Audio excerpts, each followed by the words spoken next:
આજ તો હવારમાં મેં મારા બાને ફોન કર્યો, કીધું બા આજ મારો બર્થડે છે. તો મને કહે કે તારો બર્થડે છે તો કઢી અને ખીચડી કરી નાખ.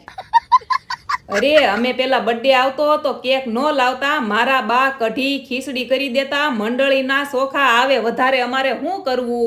શાબાશ. પછી તો બર્થડે ગર્લ રેડી થઈ ગઈ. ત્યાં અમારા બેન, મમ્મી હેપી બર્થડે. પછી મેં કીધું ભલે બર્થડે રહ્યો, રજા નથી પાડવાની. અને હું શું કહું, બર્થડે હોય ને તો એ નવા કપડાં પહેરી લેવાના. હા, મેં જો પહેરીને રીલ બનાવી, જોયું ને તમે આગળના વિડીયોમાં. અને રાજ તો મારો બર્થડે ભૂલી જ ગયા. બોલો શું કરી લેવું એને? જો એનો ફૂલ વિડીયો મારી આ ચેનલમાં મૂક્યો છે, જોઈ આવજો, મજા આવશે. ભૂલી ભલે ગયા પણ આ વખતે રાજે મને પહેલી વાર કેક લાવી દીધી. મેં મારા બર્થડેમાં ક્યારેય કેક કટિંગ કરી નથી, પહેલી જ વાર. ઘરના બધા આવ્યા હતા, કેક અને સમોસાની પાર્ટી કરી નાખી.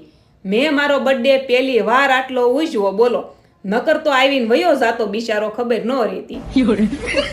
ફેમિલી, આજ તમારી પ્યારી ભાઉ વાઘેલાને હેપી બર્થડે કહેવાનું છે. અને થોડુંક ઊંચા અવાજે બોલજો, ધીમું મને નથી સંભળાતું. શાબાશ. વિડીયોમાં જય દ્વારકાધીશ. Like share subscribe.